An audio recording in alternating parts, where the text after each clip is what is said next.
नमस्कार मेरे प्रिय छात्रों, मैं राकेश जायसवाल आज सेशन 2 में कक्षा 8 विषय हिंदी पाठ 5 सवाल बालमन के जवाब कलाम के इस इकाई में विद्यार्थियों द्वारा पूछे गए प्रश्नों और भारत के पूर्व राष्ट्रपति महोदय डॉक्टर एपीजे अब्दुल कलाम के द्वारा दिए गए उत्तरों का अध्ययन कराऊंगा। कक्षा 8 विषय हिंदी इकाई 5 सवाल बालमन के जवाब डॉक्टर कलाम के। प्रस्तुत इकाई प्रश्नोत्तर पद्धति में दी गई है, जिसमें महोदय डॉक्टर कलाम के साथ छात्रों का साक्षात्कार हुआ है। विविध विद्यालयों से छात्रों ने महोदय डॉक्टर कलाम को प्रश्न पूछे हैं, जिसके उत्तर महोदय डॉक्टर कलाम ने दिए हैं। तो आइए बच्चों, अब हम हमारे पाठ की शुरुआत करते हैं। प्रश्नकर्ता 1 आर अरविंद, कक्षा 3, सेंट मैट्स स्कूल, चेन्नई। उसने प्रश्न पूछा है, क्या आप अपने बचपन की कोई यादगार घटना हमें सुना सकते हैं? महोदय डॉक्टर कलाम ने इनके प्रश्न का उत्तर देते हुए कहा, कक्षा 5वीं के मेरे शिक्षक श्री शिव सुब्रमण्यम अय्यर एक दिन कक्षा में हमें बता रहे थे कि कोई पक्षी कैसे उड़ता है। उन्होंने हमें रामेश्वरम के समुद्र तट पर ले जाकर इसका जीवंत उदाहरण दिया। प्रश्नकर्ता 2 सरयू मकर, कक्षा 5, हिंदी माध्यमिक शाला, नागपुर। उसने प्रश्न पूछा है, बचपन में हमें किस भाषा को प्रमुखता देनी चाहिए?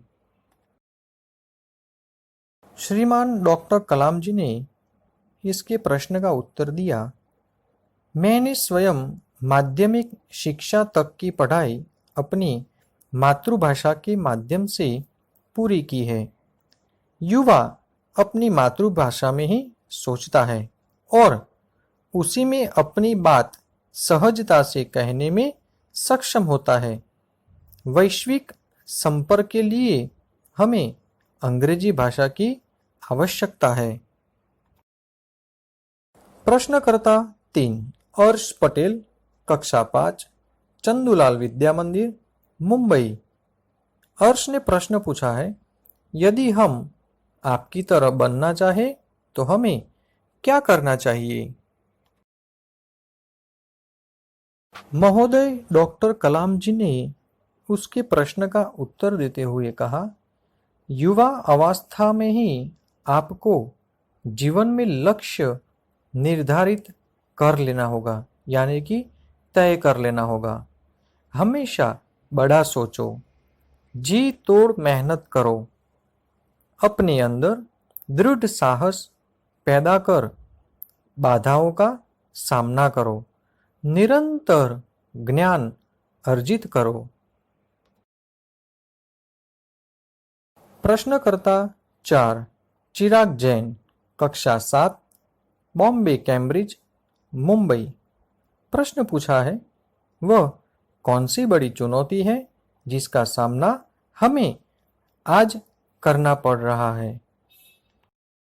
महामहिम डॉक्टर कलाम जी ने उत्तर देते हुए कहा, आज हमारे सामने सबसे बड़ी चुनौती है भारत को सन 2020 तक एक विकसित राष्ट्र के रूप में परिवर्तित करना।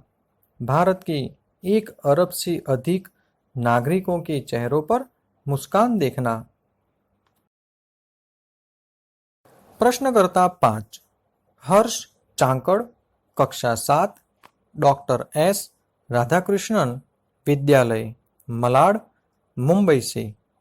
उसका प्रश्न है, आपकी दृष्टि में साहस की परिभाषा क्या है? महोदय डॉक्टर कलाम जी ने साहस की परिभाषा बताते हुए कहा, अपनी जान की परवाह किए बिना दूसरों को संकट से बचाना ही साहस है। प्रश्नकर्ता 6 तरुण पटेल, कक्षा 8, स्वामीनारायण इंडिपेंडेंट स्कूल, लंदन।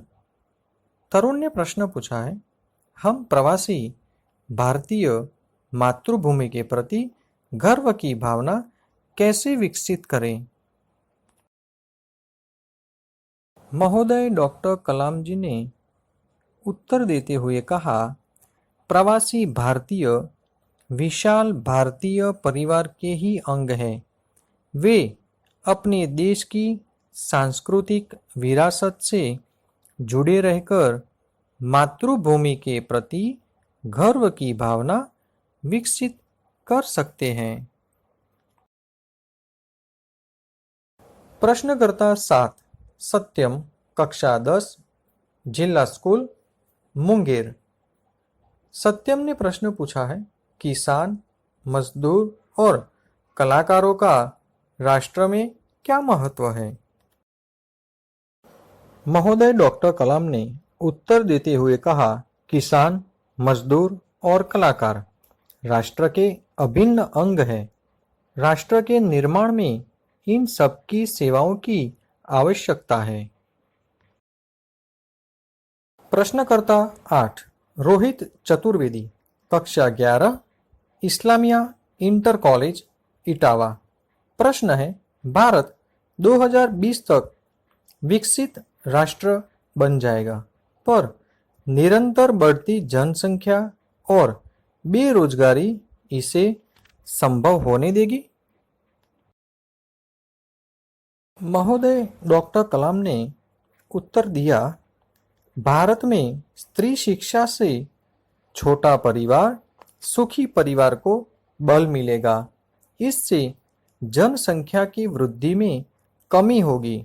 उद्योग धंधे स्थापित कर रोजगार के अवसर प्राप्त कराए जाएंगे। प्रश्नकर्ता 9 अर्श मेहता, कक्षा 12, तेजस हाई स्कूल, बड़ौदा। तेजस ने प्रश्न पूछा है, आपको ऐसा क्यों लगता है कि भारत 2020 तक विकसित राष्ट्र बन जाएगा? महोदय डॉक्टर कलाम ने उत्तर दिया, भारत की जनसंख्या 1 अरब से अधिक है। 54 करोड़ लोग 25 वर्ष से कम आयु के हैं। 54 करोड़ युवाओं के विचारों की एकता ही विकसित राष्ट्र में परिवर्तित करने में सफल होगी।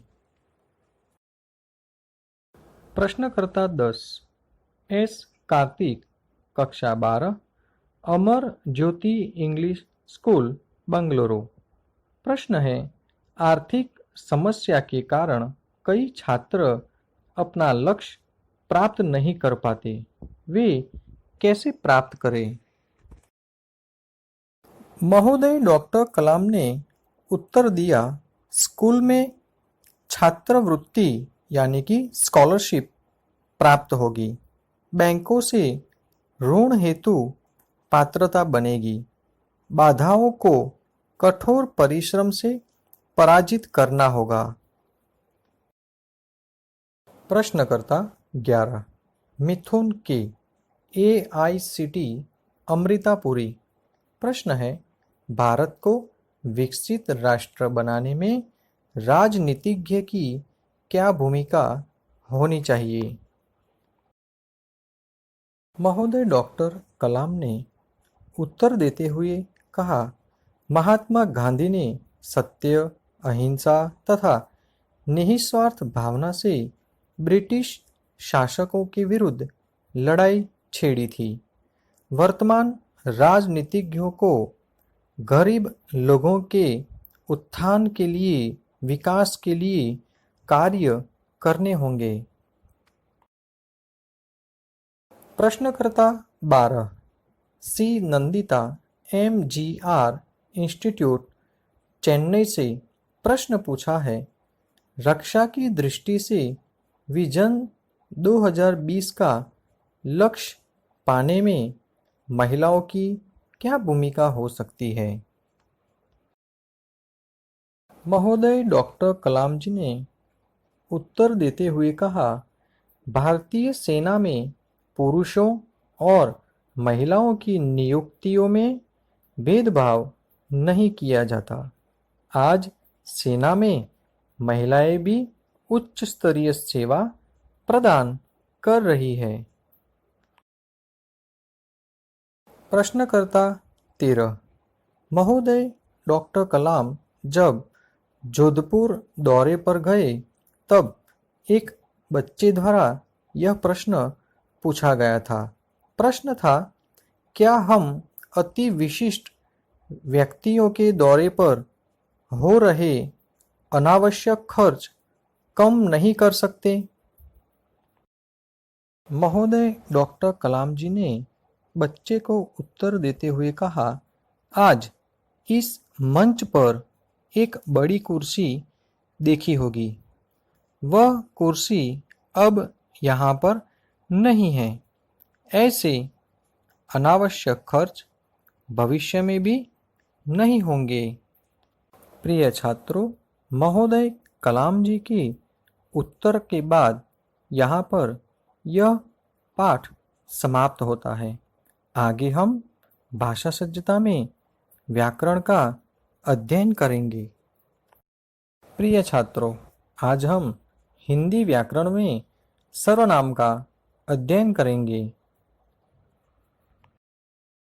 बच्चों, आज हम सबसे पहले सर्वनाम की परिभाषा समझेंगे, उसके बाद भेद एवं उदाहरण। सर्वनाम की परिभाषा वह शब्द जो संज्ञा के बदले में आए उसे सर्वनाम कहते हैं। जैसे मैं, तुम, हम, वह, आप, उसका, उसकी आदि। सर्वनाम के भेद। सर्वनाम के मुख्य 6 प्रकार है। 1. पुरुषवाचक सर्वनाम। 2. निश्चयवाचक सर्वनाम। 3. अनिश्चयवाचक सर्वनाम। 4. संबंधवाचक सर्वनाम। 5. प्रश्नवाचक सर्वनाम। 6. निजवाचक सर्वनाम। सर्वनाम का प्रथम भेद है पुरुषवाचक सर्वनाम। जो सर्वनाम वक्ता यानी बोलने वाले, श्रोता यानी सुनने वाले तथा किसी अन्य के लिए प्रयुक्त होता है उसे पुरुषवाचक सर्वनाम कहते हैं। सर्वनाम के भेद। पुरुषवाचक सर्वनाम के 3 भेद हैं। 1. उत्तम पुरुष। 2. मध्यम पुरुष। 3. अन्य पुरुष। उत्तम पुरुष वक्ता यानी बोलने वाला जिन शब्दों का प्रयोग स्वयं के लिए करता है उन्हें उत्तम पुरुष कहते हैं। जैसे मैं, हम, मुझे, मैंने, हमें, मेरा आदि। मध्यम पुरुष श्रोता यानी सुनने वाला संवाद करते समय जिन सर्वनाम शब्दों का प्रयोग करता है उन्हें मध्यम पुरुष कहते हैं। जैसे तू, तुम, तुमको, तुझे, आप, आपको, आपके आदि। अन्य पुरुष जिस सर्वनाम शब्दों के प्रयोग से वक्ता और श्रोता का संबंध न होकर किसी अन्य का संबोधन प्रतीत हो वह शब्द अन्य पुरुष कहलाता है। जैसे वह, यह, उन, उनको, उनसे, इन्हें, उन्हें, उसके, इसने आदि। सर्वनाम का दूसरा प्रकार निश्चयवाचक सर्वनाम। जो सर्वनाम निकट या दूर की किसी वस्तु की ओर संकेत करे उसे निश्चयवाचक सर्वनाम कहते हैं। जैसे यह लड़की है, वह पुस्तक है, ये हिरन है, वे बाहर गए हैं। आइए इन वाक्यों को देखिए। यह मेरी पुस्तक है, वह माधव की गाय है, वह राम के भाई हैं। सर्वनाम का तीसरा भेद है अनिश्चयवाचक सर्वनाम। जिस सर्वनाम से किसी निश्चित व्यक्ति या पदार्थ का बोध नहीं होता उसे अनिश्चयवाचक सर्वनाम कहते हैं। जैसे बाहर कोई है, मुझे कुछ नहीं मिला। आइए कुछ वाक्यों का अभ्यास करते हैं। कोई आ रहा है, दरवाजे पर कोई खड़ा है, स्वाद में कुछ कमी है। संबंधवाचक सर्वनाम। जो सर्वनाम किसी दूसरी संज्ञा या सर्वनाम से संबंध दिखाने के प्रयुक्त हो उसे संबंधवाचक सर्वनाम कहते हैं। जैसे जो कर्म करेगा फल उसी को मिलेगा, जिसकी लाठी उसकी भैंस, जैसा कर्म वैसा फल, जो उसे जिसकी उसकी जैसा वैसा। इन सार्वनामिक शब्दों में परस्पर संबंध की प्रतीति हो रही है। ऐसे शब्द संबंधवाचक कहलाते हैं। सर्वनाम का पांचवा प्रकार प्रश्नवाचक सर्वनाम। जिस सर्वनाम से किसी प्रश्न का बोध होता है उसे प्रश्नवाचक सर्वनाम कहते हैं। जैसे तुम कौन हो, तुम्हें क्या चाहिए। इन शब्दों में कौन और क्या शब्द प्रश्नवाचक सर्वनाम है। आइए उदाहरण देखते हैं। तुम क्या कर रहे हो? क्या राम पास हो गया? मास्टर जी का क्या नाम है? वहाँ कौन खड़ा है? यह काम कैसे हुआ? क्या, कौन, कैसे आदि सर्वनाम शब्द प्रश्नवाचक कहलाते हैं। निजवाचक सर्वनाम। जो सर्वनाम तीनों पुरुषों उत्तम, मध्यम और अन्य में निजत्व का बोध कराता है उसे निजवाचक सर्वनाम कहते हैं। जैसे मैं खुद लिख लूँगा, तुम अपने आप चले जाना, वह स्वयं गाड़ी चला सकती है। उपर्युक्त वाक्यों में खुद, अपने आप और स्वयं शब्द निजवाचक सर्वनाम है। आइए इन वाक्यों को देखिए। मैं अपना कार्य स्वयं करता हूँ। मेरी माता भोजन अपने आप बनाती है। मैं अपनी गाड़ी से जाऊँगा। मैं अपने पिताजी के साथ जाऊँगा। प्रिय छात्रों, यहाँ व्याकरण में सर्वनाम समाप्त होता है। प्रिय छात्रों, सेशन 2 में हमने आज कई छात्रों द्वारा पूछे गए प्रश्नों के उत्तर महोदय कलाम जी ने दिए। साथ ही हमने व्याकरण में सर्वनाम का भी अभ्यास किया। प्रिय छात्रों, मैं आशा रखता हूँ कि आप सब शब्दार्थ एवं स्वाध्याय अभ्यास के प्रश्नोत्तर को अपनी कॉपी में लिखकर बार बार अभ्यास जरूर करेंगे। धन्यवाद।